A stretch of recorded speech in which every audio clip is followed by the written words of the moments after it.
संसद में बजट सत्र अब खत्म होने को है, लेकिन बजट सत्र खत्म होने के ठीक पहले मोदी सरकार ने वक्फ संशोधन बिल लाने की तैयारी कर ली है। ये बिल 2 अप्रैल को लोकसभा में पेश किया जाना है। आपको बता दें कि 8 अगस्त 2024 को ये बिल लोकसभा में पेश किया गया था, जिसे विपक्ष के हंगामे के बाद जेपीसी को भेज दिया गया था। अब जगदंबिका पाल की अगुवाई वाली जेपीसी की रिपोर्ट आने के बाद संशोधित बिल को कैबिनेट ने पहले ही मंजूरी दे दी है।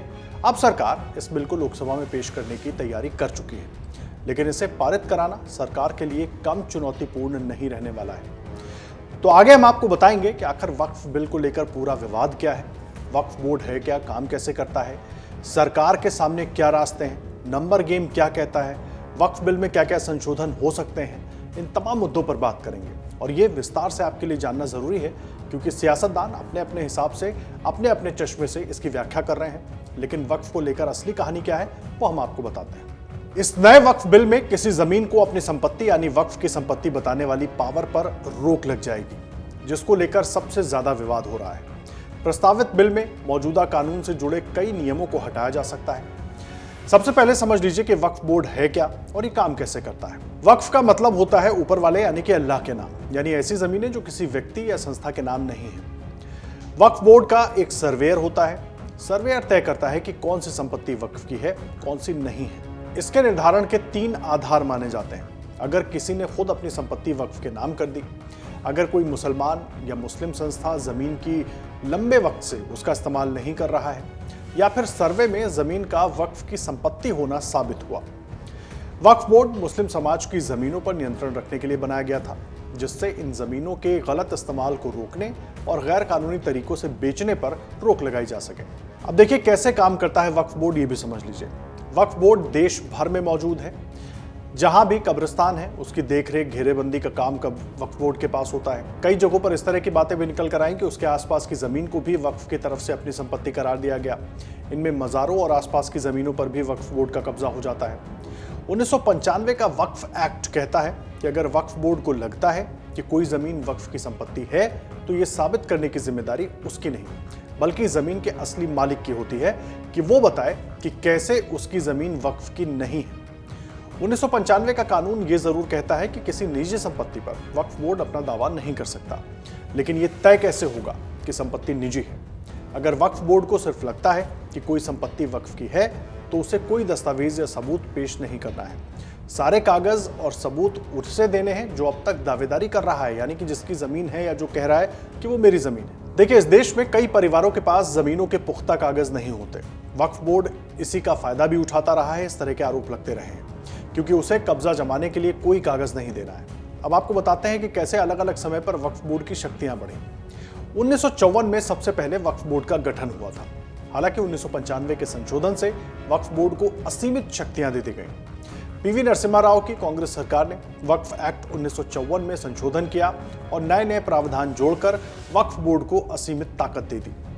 वक्फ एक्ट 1995 का सेक्शन 3R के मुताबिक अगर कोई संपत्ति किसी भी उद्देश्य के लिए मुस्लिम कानून के मुताबिक पवित्र है या धार्मिक है या फिर चैरिटेबल है, तो उसे वक्फ की मान लिया जाएगा। वक्फ एक्ट 1995 का आर्टिकल 40 कहता है कि ये जमीन किसकी है, ये वक्फ का सर्वेयर और वक्फ बोर्ड तय करेगा। बाद में साल 2013 में संशोधन पेश किए गए, जिसमें वक्फ को इससे संबंधित मामलों में और ज्यादा ताकत दे दी गई। अब वक्फ बोर्ड के पास शक्तियां क्या हैं, जरा वो भी देख लीजिए। अगर आपकी संपत्ति को वक्फ की संपत्ति बता दिया गया, तो आप उसके खिलाफ कोर्ट नहीं जा सकते। आपको वक्फ बोर्ड से ही गुहार लगानी होगी। वक्फ बोर्ड का फैसला आपके खिलाफ आया, तब भी आप कोर्ट नहीं जा सकते। तब आप वक्फ ट्राइब्यूनल में जा सकते हैं। इस ट्राइब्यूनल में प्रशासनिक अधिकारी भी होते हैं, उसमें गैर मुस्लिम भी हो सकते हैं। वक्फ एक्ट का सेक्शन 85 कहता है कि ट्राइब्यूनल के फैसले को हाईकोर्ट या सुप्रीम कोर्ट में भी चुनौती नहीं दी जा सकती। अब आपको बताते हैं देश में कितने वक्फ बोर्ड है। देखिए, देश में एक सेंट्रल वक्फ बोर्ड है और अलग अलग राज्यों को मिलाकर 32 स्टेट वक्फ बोर्ड है। केंद्रीय अल्पसंख्यक कल्याण मंत्री सेंट्रल वक्फ बोर्ड का पदेन अध्यक्ष होता है। अब तक की सरकारों में वक्फ बोर्ड को अनुदान भी मिलता रहा है। मोदी सरकार में भी वक्फ बोर्ड को उदारता दिखाई गई। सेंट्रल वक्फ बोर्ड ने नियम बनाया कि अगर वक्फ की जमीन पर स्कूल, अस्पताल ये सब बनते हैं, तो पूरा खर्चा सरकार का होगा। ये तब हुआ जब मुख्तार अब्बास नकवी अल्पसंख्यक कल्याण मंत्री थे। वक्फ का इतिहास क्या रहा है और कब कब वक्फ की शक्तियां बढ़ी हैं, वो भी एक बार आपको बताते हैं। देखिए, भारत में वक्फ की अवधारणा बहुत पुरानी मानी जाती है। सल्तनत के समय से वक्फ की अवधारणा चली आ रही है। साल 1923 में अंग्रेजों के शासनकाल के दौरान मुसलमान वक्फ अधिनियम इसे विनियमित करने का पहला प्रयास था।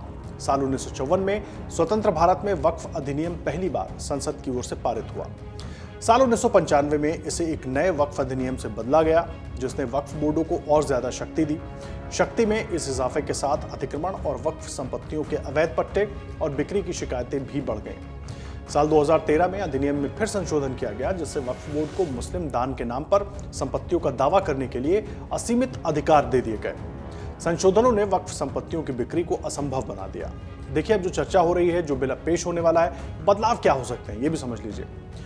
ये बिल मौजूदा वक्फ कानून में लगभग 40 बदलावों का प्रस्ताव रखता है। इस तरह की खबरें हैं। इसके तहत वक्फ बोर्डों को सभी संपत्ति दावों के लिए अनिवार्य सत्यापन से गुजरना होगा, जिससे पारदर्शिता तय हो सके।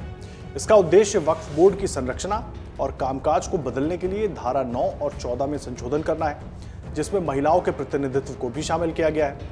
इसके अलावा विवादों को निपटाने के लिए वक्फ बोर्डों की तरफ से दावा की गई संपत्तियों का नया सत्यापन किया जाएगा, मतलब सब कुछ एक बार फिर से होगा। और दुरुपयोग को रोकने के लिए जिला मजिस्ट्रेट वक्फ संपत्तियों की निगरानी में शामिल हो सकते हैं। अब मीडिया रिपोर्ट की माने तो मीडिया रिपोर्ट के अनुसार ये कानून वक्फ बोर्डों की मनमानी शक्तियों को लेकर जो चिंताएं उठ रही थी, जो सवाल उठ रहे थे, उसके तहत लाया जा रहा है। अब इसको ऐसे समझिए कि सितंबर 2022 में तमिलनाडु में वक्फ बोर्ड ने एक पूरे हिंदू बहुल गांव तिरुचेंदुरई को अपना बता दिया था, यानी कि अपना दावा उस पर ठोक दिया था। इसका मकसद है वक्फ बोर्ड के कामकाज में पारदर्शिता लाने के साथ ही महिलाओं को भी इन बोर्डों में शामिल करना। सरकार के अनुसार मुस्लिम समुदाय के अंदर से जो मांगे उठ रही थी, उसके तहत ही ये कदम उठाया गया है। अब ये भी समझ लीजिए, क्योंकि वक्फ बिल को लेकर लगातार बहुत सारी आपत्तियां हो रही हैं, अलग अलग पार्टियों के नेता इसका विरोध कर रहे हैं। वो आपत्तियां हैं क्या? पहला तो ये कि वक्फ के किसी संपत्ति के विवाद पर फैसले के लिए हाईकोर्ट जाया जा सकता है, जो कि पहले शामिल नहीं था। यानी कि आप सिर्फ वक्फ बोर्ड के पास जा सकते हैं, वक्फ ट्रिब्यूनल के पास जा सकते हैं। हालांकि पहले वक्फ ट्रिब्यूनल का फैसला ही इस पूरे मामले में आखिरी माना जाता था। ये सबसे बड़ा विवाद है। दूसरा ये कि बिना दान की गई किसी भी संपत्ति पर वक्फ अपना अधिकार नहीं जता सकता। यानी कि अगर कोई व्यक्ति संपत्ति दान करेगा, तभी वक्फ अपना अधिकार जता सकता है। लेकिन इससे पहले क्या होता था? दावे के साथ ही कोई भी संपत्ति वक्फ का अधिकार में आ जाती थी। वक्फ बोर्ड में महिला और अन्य धर्म से 2 सदस्य होने चाहिए, ये नियम भी इसमें डाला गया है, जो खबरें हैं। लेकिन पहले बोर्ड में महिला और दूसरे धर्म के सदस्य नहीं होते थे।